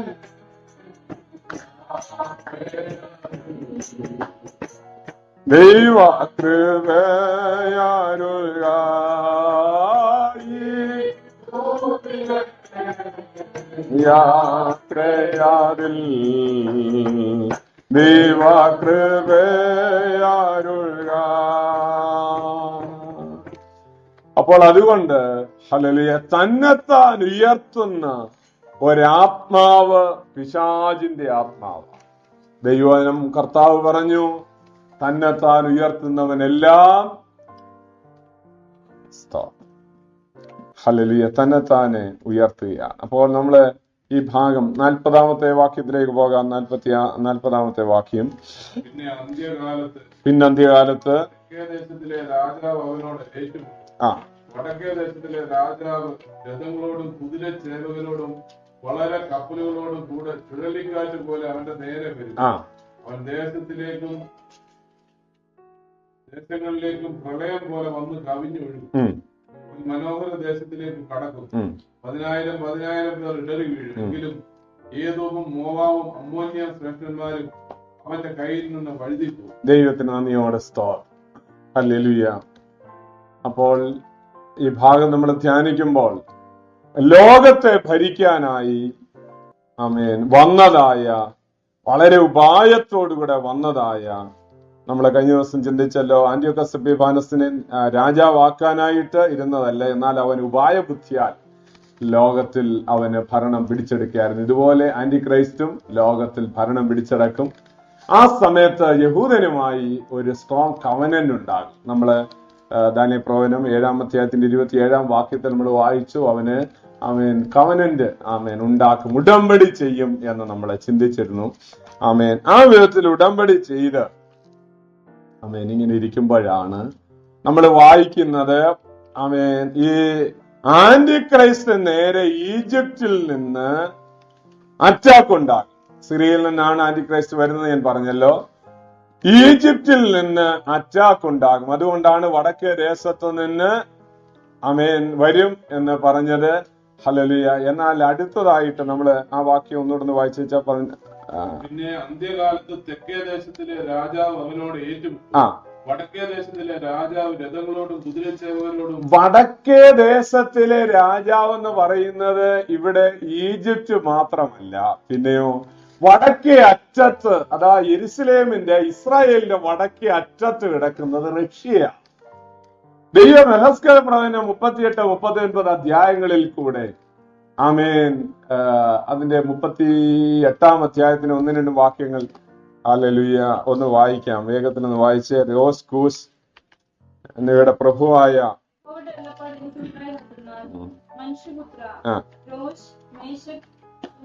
എന്നിവയുടെ പ്രഭുവായിരിക്കുന്ന മാഗോഗ് ദേശത്തിലെ ഗോവിന്റെ നേരെ നീ മുഖം തിരിച്ച് അവനെ കുറിച്ച് പ്രവചിച്ച് പറയേണ്ടത് യഹോവയായ കർത്താവ് ഇപ്രകാരം അരുളിച്ചെയ്യുന്നു. റോഷ്, മേശക്, തൂബൽ എന്നിവയുടെ പ്രഭുവായ ഗോഗേ, ഞാൻ നിനക്ക് വിരോധമായിരിക്കുന്നു. ദൈവത്തിന് നന്ദിയോടെ സ്തോത്രം. ഹല്ലേലൂയ. അപ്പോൾ ഈ രോഷ് എന്ന് പറയുന്നത് റഷ്യയാണ്. ആമേൻ എന്ന് നിങ്ങൾക്ക് ഒരുപക്ഷെ അറിയാമായിരിക്കും. ആ ഭാഗം മുഴുവൻ താഴോട്ട് നിങ്ങൾ സമയമുള്ളപ്പോൾ ആ 2 അധ്യായങ്ങൾ വായിക്കണം. ദൈവം റഷ്യയോട് ഇടപെടുന്ന കാര്യം, അഥവാ ദൈവം അവനോട് ശക്തിയായിട്ട് ആമേൻ യുദ്ധം ചെയ്യുന്ന ഒരു കാലഘട്ടം വരാൻ തുടങ്ങുന്ന സമയമാണ് നമ്മൾ അധ്യായം വായിക്കുന്നത്. സ്തോത്രം. അപ്പോൾ ഇവിടെ നമ്മൾ വായിക്കുന്നത് വടക്കേ ദേശം എന്ന് പറഞ്ഞിരിക്കുന്ന ഈജിപ്റ്റ് അല്ല, പിന്നെയോ വടക്കേ അറ്റത്ത് കിടക്കുന്നത് റഷ്യ. അപ്പോൾ ഇസ്രായേൽ ഭരിച്ചുകൊണ്ടിരിക്കുന്ന ആമേൻ ആന്റി ക്രൈസ്റ്റ് നേരെ സ്തോത്രം ഈജിപ്റ്റ് വരുമ്പോൾ ഹല്ലേലൂയ സഹായം ചോദിച്ച് റഷ്യ ഈ ആന്റി ക്രൈസ്റ്റിനെ സഹായിക്കുവാനായിട്ട് വരും. കൽപ്പന 33-ാം അധ്യായം 38-ാം അധ്യായം എടുക്കാം. 38-ാം അധ്യായത്തിന്റെ 8-ാം വാക്യം വായിക്കാം. 8-ാമത്തെ വാക്യം. 7 നാൾ കഴിഞ്ഞിട്ട് നീ സന്ദർശിക്കപ്പെടും. വാളിനൊഴിഞ്ഞു പോകുന്നതും പല ജാതികളിൽ നിന്ന് ശേഖരിക്കപ്പെട്ടതുമായ ഒരു രാജ്യത്തിലേക്ക് നീ ഒടുക്കം വന്നു ചേരും. നിരന്തര ശൂന്യമായി കിടന്നിരുന്ന ഇസ്രായേൽ പർവ്വതങ്ങളിൽ തന്നെ. എന്നാൽ അവർ ജാതികളുടെ ഇടയിൽ നിന്ന് വന്ന് എല്ലാവരും നിർഭയമായി വസിക്കും. ദൈവത്തിന് നന്ദിയോടെ സ്തോത്രം. 30-ന്റെ 3 കൂടെ വായിക്കും. 30-ാം അധ്യായത്തിന്റെ 3-ാം വാക്യം കൂടെ.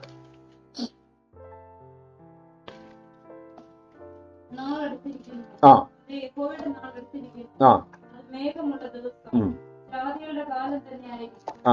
ഇസ്രായേലിന്റെ നേരെ വാൾ വരും. ഇസ്രായേലിൽ യഹൂദന്മാർ വീഴുകയും അവർ അതിന്റെ സമ്പത്ത് അപഹരിക്കുകയും അതിന്റെ അടിസ്ഥാനങ്ങൾ ഇടിക്കുകയും ചെയ്യുമ്പോൾ കൂശിൽ അതിവേദന ഉണ്ടാകും. കൂശ്യരും പൂത്യരും ലൂബ്യരും സമ്മിശ്ര ജാതികളൊക്കെയും ലൂബ്യരും സത്യതയിൽപ്പെട്ട ദേശക്കാരും അവരോട് കൂടെ വാൾ കൊണ്ട് വീഴും. ദൈവത്തിന് നന്ദിയോടെ സ്തോത്രം. ഇനി നിങ്ങൾ ശ്രദ്ധിച്ച ആ വാക്യം നിങ്ങള് ഹല്ലേലൂയ ആ ഭാഗങ്ങളൊക്കെ കുറിച്ചിട്ട് അതുമായിട്ട് ചേർത്ത് വായിക്കണം. നമുക്ക് സമയം പോയതുകൊണ്ടാണ് ഞാൻ സ്പീഡിൽ പോകുന്നത്. ഹല്ലേലൂയ. ഈ വിധത്തിൽ റഷ്യയെ ആമേൻ ഒരു സഹായത്തിനായിട്ട് ആന്റി ക്രൈസ്റ്റ് വിളിക്കും. ദൈവത്തിന് നന്ദിയോടെ സ്തോത്രം. അപ്പോൾ അങ്ങനെ വിളിക്കുന്ന അവസരത്തിൽ അവിടെ നമ്മൾ വായിച്ചു കേട്ടു ഈ മിഡിൽ ഈസ്റ്റിന്റെ ഒരു പ്രത്യേകത. ആരിതിനെ ആക്രമണത്തിന് സഹായത്തിനായിട്ട് വന്നിട്ടുണ്ടോ അവരെല്ലാവരും ആഗ്രഹിക്കുന്നത് ഇതിനകത്ത് കൊള്ളയായി കൊണ്ടുപോകാനുള്ള കാര്യം. പ്രത്യേകിച്ച് നമ്മളെ ഈ ഡെഡ് സീയെ കുറിച്ച് നിങ്ങളൊരു പക്ഷേ വായിച്ചിട്ടുണ്ടായിരിക്കും. ഈ മിഡിൽ ഈസ്റ്റിലെ ഏറ്റവും കൂടുതൽ സമ്പത്ത് ഈ ഡെഡ് സീക്കകത്താണ്, ചാവുകടലിന്. അതിനെക്കുറിച്ച് ശാസ്ത്രീയമായി കണ്ടെത്തിയ ഒരു കാര്യം,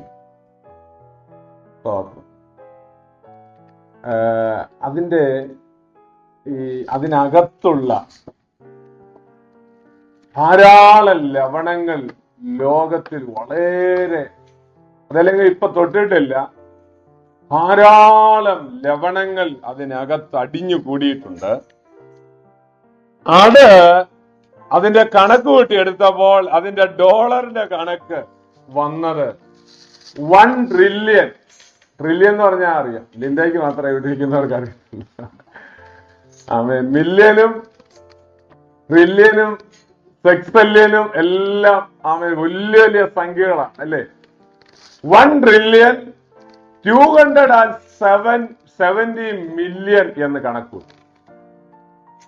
അപ്പൊ നിങ്ങൾക്ക് അതിന്റെ സമ്പത്തിനെ കുറിച്ച് നമുക്കിപ്പം അങ്ങനെ നോക്കിയാല് ആ മില്യനെ കുറിച്ചും ട്രില്യനെ കുറിച്ചും ഒക്കെ നമുക്ക് കേട്ടാ വലിയ വലിയ കണക്കായിട്ടൊന്നും തോന്നുന്നില്ല. 10,000 റിയാലെന്നോ 50,000 റിയാലെന്നോ ഒക്കെ നമ്മുടെ കണക്കിനകത്ത് വരുത്തുള്ളൂ. എന്നാൽ അത്രയും വലിയൊരു എമൗണ്ടിന്റെ കാര്യം നിങ്ങൾക്ക് മനസ്സിലാക്കാൻ വേണ്ടി ഞാൻ പറയട്ടെ, അമേരിക്ക, ഇംഗ്ലണ്ട്, ഫ്രാൻസ് ഈ രാജ്യങ്ങളുടെ 3 ഇരട്ടി സമ്പത്താണ് ഇത്രയും തുകയെന്ന് പറയും. അത് കിടപ്പുണ്ട്. അതുകൊണ്ടാണ് ദൈവവചനത്തിൽ നമുക്ക് എഴുതി തന്നത്, ഇവൻ വരുന്നത്, ആ റഷ്യ ഇങ്ങോട്ട് വരുന്നത് വെറുതെ അല്ല വരുന്നത്, ഇത് ആമേൻ ആക്രമിച്ച് ഇതിന്റെ നന്മ മുഴുവൻ കൊണ്ടുപോകാൻ വേണ്ടിയാണ് അവർ വരുന്നത്. ദൈവത്തിനോട് സ്തോത്രം. അപ്പോൾ അങ്ങനെ വരുന്ന ആളിനെ തമ്പുരാൻ എന്താണ് ചെയ്യുന്നത്? അവരോട് പറയുന്നു, ഞാൻ നിന്റെ നട്ടെല്ലിൽ ചൂണ്ട കൊളുത്തും, ഞാൻ നിന്റെ വാരിയല്ലിൽ താടിയല്ലിൽ ചൂണ്ട കൊളുത്തും. തമ്പുരാൻ നേരത്തെ തന്നെ പറയുക.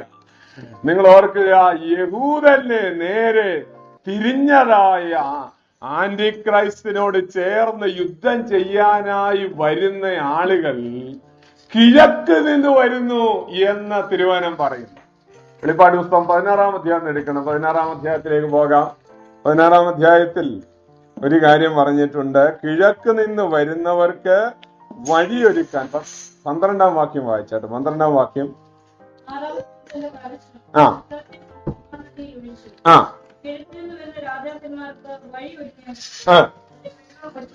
വെള്ളം വറ്റിപ്പോയി. കിഴക്ക് നിന്ന് വരുന്ന രാജാക്കന്മാർ. ദൈവത്തിന് നന്ദിയോടെ സ്തോത്രം. ആരാ കിഴക്ക് നിന്ന് വരുന്നത്? കിഴക്ക് കിടക്കുന്നതാണ് ജപ്പാനും ആമേൻ കൊറിയയും അതുപോലെ തന്നെ ഇന്ത്യ വരെയുള്ള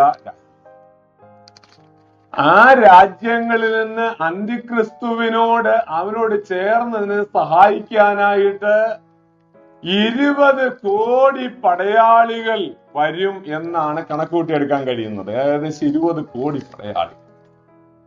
അസംഖ്യം, കടൽക്കരയിലെ മണൽ പോലെ അസംഖ്യം ആളുകളെയും കൊണ്ട് വരുമെന്നാണ് നമ്മളെ തീരുമാനത്തിൽ. അതെല്ലാം വാക്കിയെടുക്കാൻ ഇത്തിരി സമയം എടുക്കും. അപ്പോൾ അങ്ങനെ വരുന്ന ആളുകൾ വരാനായിട്ട് ആമേൻ വഴിയൊരുക്കി കൊടുക്കുകയാണ്. അങ്ങനെ വരുമ്പോൾ ദൈവമക്കളെ ഓർക്കണം, ലോകത്തിലേക്ക് ഏറ്റവും കൂടുതൽ പട്ടാള ആമേൻ സ്ട്രോങ് ആയിട്ടുള്ള സോൾജിയേഴ്സ് ഉള്ളത്, ആൾബലമുള്ളത് റഷ്യക്കാണെന്ന് നിങ്ങൾക്കറിയാം. അവരോട് ചേർന്ന് പിന്നെ വരുന്നതാണ് ഈ രാജ്യങ്ങൾ, കൊറിയയും ചൈനയും കിഴക്ക് കിടക്കുന്ന ഇന്ത്യ മുതലായിരിക്കുന്ന. അപ്പോൾ ഇങ്ങനെ വരുമ്പോഴാണ് അന്തിക്രിസ്തുവിനെതിരായി ദൈവത്തിന്റെ പുത്രൻ ഭൂമിയിലേക്ക് ഇറങ്ങി വരുന്നത്. ഇറങ്ങി വന്ന് ആന്റിക്രൈസ്റ്റിനോട് പോരാടും. വെളിപ്പാട് പുസ്തകം 19-ാം അധ്യായത്തിൽ ഒരുവൻ വെള്ളക്കുതിരപ്പുറത്ത് പ്രത്യക്ഷമാകും. ഹർമഗദോൻ യുദ്ധം തുടങ്ങിയാണ്. 3.5 വർഷക്കാലം തുടർച്ചയായിട്ടുള്ള യുദ്ധം നടന്നുകൊണ്ടിരിക്കും. ഈ യുദ്ധങ്ങളുടെ അവസാനത്തിൽ മാത്രമാണ് യേശുക്രിസ്തു ഭൂമിയിലേക്ക് ഇറങ്ങി വരുന്നത്. യഹോശാഫാത്ത് താഴ്വരയിൽ അവൻ ഇറങ്ങി വരും എന്ന് സെഖര്യാ പ്രവചനം 14-ാം അധ്യായത്തിൽ നമുക്ക് കാണാം. ആ യുദ്ധത്തോടുകൂടെ ആന്റിക്രൈസ്റ്റിനെ പിടിച്ച് ജീവനോടെ അവനെ തീപ്പയ്യയിൽ 19-20 വായിച്ചു നോക്കി. 20-ാം വാക്യം. മനുഷ്യരെ തളിച്ച് മൃഗത്തിന്റെ മുദ്രയിരിക്കുകയും പ്രതിമയെ നമസ്കരിപ്പിക്കുകയും ചെയ്ത കള്ളപ്രവാചകനെയും കെട്ടി ഇരുവരെയും ദൈവത്തിന് നന്ദിയോടെ സ്തോത്രം. ഞാൻ കഴിഞ്ഞ ദിവസം നരകത്തെ കുറിച്ച് ക്ലാസ് എടുത്തപ്പോൾ പറഞ്ഞിരുന്നു, നരകം ദൈവം മനുഷ്യന് വേണ്ടി ഉണ്ടാക്കി വെച്ചതല്ല, പിന്നെയോ ആർക്ക് വേണ്ടിയാണ്? പിശാചിന് വേണ്ടിയാ. പിശാചിനും അവന്റെ ദൂതന്മാർക്കും ഒരുക്കിയിരിക്കുന്ന നരകം. ആ നരകത്തിലോട്ട് ആദ്യം പോകുന്നതും ആന്റിക്രൈസ്റ്റ് ആയിരിക്കും.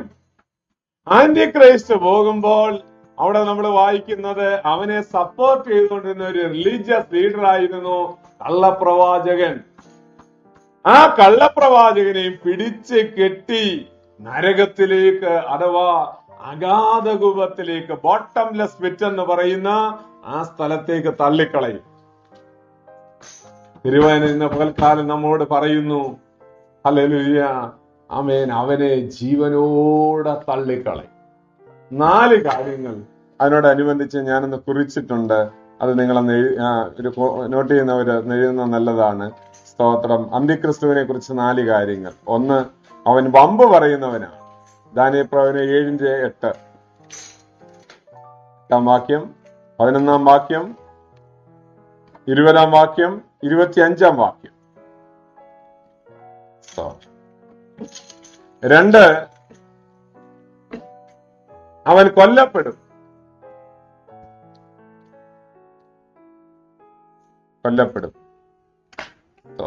നമ്മളവിടെ ദാനിയേൽ പ്രവചനം 7:11 നമ്മൾ വായിക്കുന്നു, അവൻ കൊല്ലപ്പെടും. 8:25 അത് കാണുന്നു, 11:45 കാണുന്നു, 11:4 കാണുന്നു. ഇപ്പൊ നമ്മൾ വായിച്ച 19:20 അവൻ കൊല്ലപ്പെടും. 3, അവന്റെ ശരീരം നശിപ്പിക്കപ്പെടും.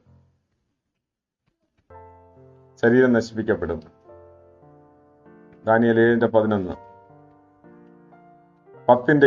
Mathai 10:28, Matthew chapter 10:28. 4, ജീവനോടെ നരകത്തിൽ തള്ളിയിടും. 7-ാം അധ്യായം ദാനിയേൽ പ്രവചനം 7-ാം അധ്യായത്തിന്റെ 11 വാക്യം. ഇവിടെ നമ്മൾ ഇപ്പോൾ വായിച്ച 19-ാം അധ്യായത്തിന്റെ 20 വാക്യം. വെളിപ്പാട് 19:20. സ്തോത്രം.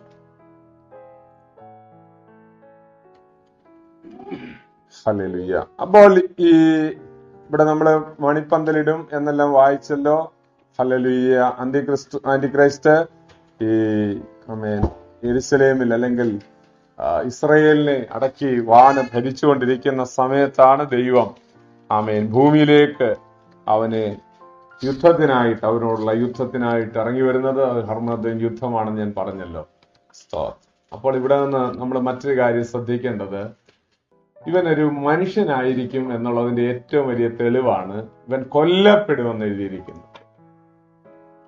മനുഷ്യനായിട്ടായിരിക്കും ആന്റിക്രൈസ്റ്റ് ലോകത്തിലേക്ക് വരുന്നത്. എബ്രായ ലേഖനം 11:9-27 ഒരിക്കൽ മരിക്കുകയും പിന്നെ ന്യായവിധിയും ദൈവം മനുഷ്യർക്ക് കൽപ്പിച്ചിരിക്കുന്നു. ദൈവത്തിന്റെ നിയമമാണത്. ദൈവത്തിന്റെ നിയമമാണ്. അപ്പോൾ അതുകൊണ്ടാണ് അവൻ കൊല്ലപ്പെടും എന്ന് പറഞ്ഞിരിക്കുന്നതിൽ നിന്ന് അവനൊരു മനുഷ്യനാണ്, ഒരു സ്പിരിറ്റ് അല്ല എന്നുള്ള കാര്യം കൂടെ ഓർക്കുക. സ്തോത്രം. നമുക്കറിയാം, ഒരു മനുഷ്യന്റെ ശരീരത്തിൽ നിന്ന് എതിരദേശത്തെ മനുഷ്യന്റെ ശരീരത്തിൽ ഭൂതം ഇറങ്ങിയപ്പോൾ, അഥവാ ആ സ്പിരിറ്റ് ഇറങ്ങിയപ്പോ ആ സ്പിരിറ്റ് നേരെ പന്നിയുടെ ഇടയിലോട്ട് പോയി.